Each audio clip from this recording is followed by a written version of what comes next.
All right, hello everyone. Today I am out, so I have a video prepared for you. What we're going to do is we are going to help finish our lesson today on 3.8, so solving for different variables. And we'll do a quick do now on percent of change, okay? So just to give you a heads up, that show what you know is going to be later today. Which I am going to grade for you sometime today and get back to you, because also your homework today is going to be the 3F take-home quiz. So again, you can use that show what you know to help you prepare for it. But yeah, that 3F take-home quiz, again, it is a legitimate quiz grade, but it is your homework assignment. So that'll be posted on Google Classroom a little bit later. So what I want you to do right now, you can go ahead and pause this video, and I want you to work on page 40, number 13 and 14. Okay, so doing percent of change here.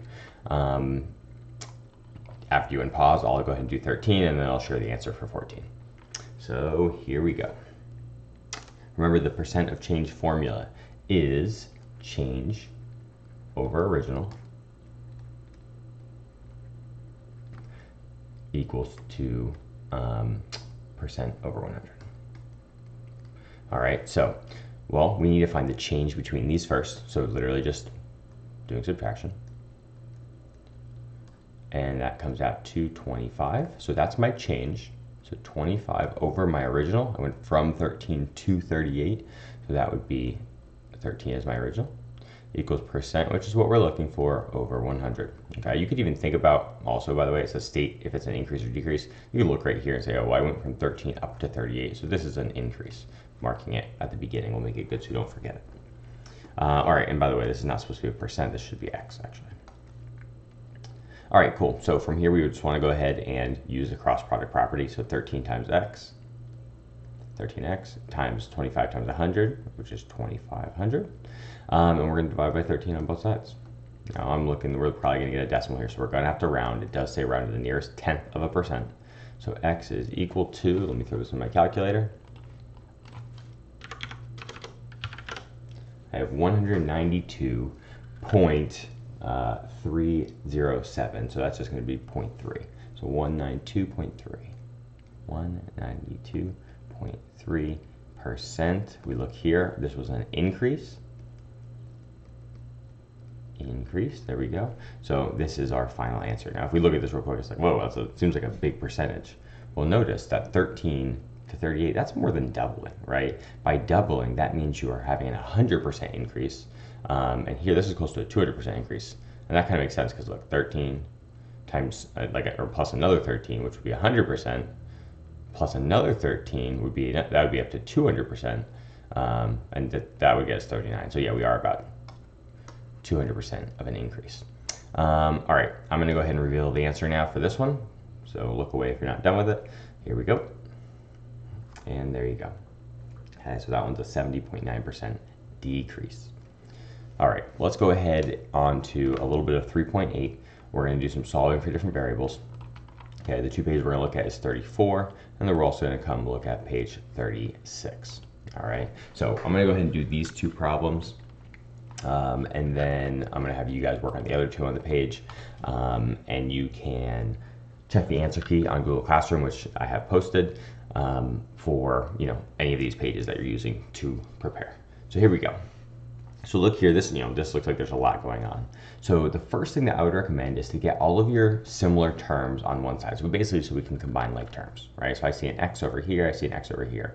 Let me go ahead and take care of that. So what I'm gonna do is you choose which side to move them onto. I'm gonna, actually, you know what's important? We have to make sure we know what variable we're trying to solve for in this problem in general. So let's see, this was page 34, and the directions said to solve for, I see the direction right here. Put into function form, and function form is y equals. Okay, we want y by itself. So you know what? I'm thinking I want all my y's over here. I want everything else over on the right. I don't know, x and just numbers. I'll put a 2. So all my y's on the left, all my numbers and x is on the right. So I'm going to go ahead and move my 3x to the right. So I'm getting rid of anyone that's on the left side. And that leaves us with 2y minus 6 equals 4x plus 3y plus 2. All right, let me go ahead and get rid of this negative 6 as well, so I'm adding 6 and then combining it with the like term on the other side. It's going to leave us with 2y equals 4x plus 3y plus 8. And now we have to move that positive 3y over to the other side. So we're getting rid of it. So that leaves us with negative y equals 4x plus 8. Okay, so we've gotten all of our y's on the left, all our y terms on the left, and all of everything else on the right. That's great, but now what we have to do is make sure that y is isolated. Okay, in this case, the coefficient here is a negative 1, so we can just go ahead and divide by negative 1 on both sides. And that basically will just flip all of our signs. So we'll have y equals negative 4x minus 8. And there we go. This is now in function form. Okay, remember function form is y equals, not to be confused with function notation, which is that whole f of x equals. Okay, function form just simply means y equals. All right, for this one a little bit easier, we're going to go ahead and move things away from the y term. So this is going to stay together the longest. We think SADMAP here. Okay, SADMAP meaning we're going to do our addition and subtraction first. So in this case, we need to subtract this whole term away to get it on the other side. So we have negative 2y equals, all right, here we want the x terms to come first, right? If you think about what slope-intercept form typically was, we would have the x term first, okay? It's not completely wrong if you do 5 minus 3x, but this is typically the way it's going to be written. You know, when we're doing our multiple choice answers, this is the way you'll typically see it. All right, let's go ahead and finish it. We want to divide by negative 2 on both sides. And we're going to get y equals, let's see, double negative makes this positive, and 3/2 is already simplified. So 3/2 x. This one, positive divided by negative, we're actually going to have a negative or minus. And 5 over 2, that's already simplified as well. All right, and here is our final answer. Okay, another way people might have written it, if you just divided by negative 2 the whole way, you might have gotten y equals negative 3x plus 5 all over negative 2. Here's the thing, you know, we're used to seeing like slope-intercept form like this, where this is the slope and this is the intercept. I want you to get in the habit of writing it like this, okay? Especially when there's a number under here, go ahead and do this. When it's a letter, you know, like say you're dividing by like a over here, and there's an a under here. This is then how we'll typically write it if it's a variable underneath, okay? All right, let's keep it moving. So I want you guys to go ahead, you can go ahead and work on these two. You can check the answers on Google Classroom. So finish page 34. And let's make sure we get into, actually, is this, oh yeah, this is all at the bottom of page 34. Let's go ahead and do this first before you go ahead and try those ones. There's some good ones on here. All right, so notice how there's a lot more letters involved or variables involved in this one. So let's give it a shot. The directions for all 4 of these are to solve for x. So actually, we have to change our directions. Solve for x. All right, so here's my x sitting right here. We can go ahead and think of this as a proportion if we write this over 1. So I'm going to go ahead and multiply b plus x times 1, which is just b plus x, equals ac. X is almost isolated. We just have to subtract b on both sides. And then we're done. So x equals ac minus b.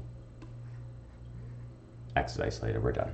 Okay, so whenever you see a fraction over here, you know, just put this one over 1 and you have basically a proportion set up for you. Now this one's a little bit different, okay, because it's not like this whole side is a fraction, we just have 1 here. So we're going to think SADMAP here. Okay, SADMAP says we do addition subtraction first to move things away. So I'm going to go ahead and subtract 3 from both sides, and that is going to leave us with c minus 3 equals x over d. All right, so right now, the operation that's happening here is division, right? X is being divided by d. So to cancel out, we're going to multiply by d. Okay, you can think of this as d over 1. Over here, we have to multiply this side by d. But notice because it's an expression here, you have to put parentheses and we're going to have to distribute. So our result is going to be on the right side, just x, which is good. That's what we're looking for. And this becomes cd, I'll put it alphabetically, minus 3d. And that's our result, okay? I believe, let me think. I think there's, no, I think you guys can go ahead and handle these ones. Think of it, again, like a proportion. And I think you guys can go ahead and solve this one, both of these for x, and you can check your answer key afterwards. All right, two last things that I want to cover with you. Let me check our timing so far. Okay, I see. All right, so so one thing I want to talk to you about is how many different ways that an answer could be written correctly, okay? Because it's possible you might be writing it one way, and it might be different when you're looking at the multiple choice answers, not see your answer exactly. You have to be comfortable with seeing, okay, this might be written a different way. So here, let's go ahead and say we're solving this for y, okay? I can subtract 4x. And you might write it in one of two ways. You might write negative 7y equals negative 4x plus 42, and get that x in the front. You might write it as negative 7y equals negative, regular 42. 42 minus 4x. Notice these are the same, okay? Notice they're the same. All right, let's go ahead and continue on. You might write it, you might now divide by negative 7, or you should divide by negative 7, and you can either write it underneath the whole thing, or maybe you'll write it for each one. Now, I do recommend you write it for each one, considering that this is a number we're dividing by. But again, let's just look at these different answers you might get. I'll write it in blue to show a final answer. You would get y equals negative 4x plus 42 over negative 7. You might get right here y equals, well, this would become a positive 4/7 x. And then this, you can actually simplify. This would be minus 6. Over here, you know, the order is switched. So if you divide by negative 7, you might get this as an answer. Y equals negative 6 plus 4/7 x. All right, so notice, like again, these two are just switched around, like the order is just switched. So if you did it this way, you know, you'd have to recognize that. And then right here, okay, this one, you know, this looks a little bit different, but technically you can go ahead and split this up and say, oh, negative 4x over negative 7, and then positive 42 over negative 7. And that's kind of how we get here in simplified. This is the answer you most commonly see, okay? But again, just make sure you're comfortable with the fact that if you get one of these two answers and you don't see it, you might have to go ahead and, you know, put it like this. All right, let's go ahead and do two more, and then we'll call it quits. So in these two instances, we're going to see that we have a couple different terms with the variable we're trying to isolate. So right here, we're trying to solve for y. All right, so here I have an xy and a zy. All right, so the steps that this is where we're going to do the thing called kicking out grandma, or factoring out the GCF. All right, so we want to get all of the specific terms. In this case, we want to get all the y terms on the same side. So I'm going to go ahead and move this xy over. So minus xy. These are not like terms, we can't combine them. We're just going to put them next to each other. We have w equals zy minus xy. And now we're going to go ahead and kick out grandma. All right, we're going to take this y that they have in common, put it on the outside, and then write what is left over. All right, so this becomes z minus x. And then the last step is just to divide away what's left over. So the good thing about kicking out grandma is we go from having two terms with y, which makes it hard to isolate, to having just one y, and now we really can isolate it. So y, we're going to big font here, is equal to w over z minus x. Now we're done. All right. So same thing here, except we don't have to move them on the same side. They're already there. So I'll go ahead and show you real quick. Here's grandma. Here's what's left over.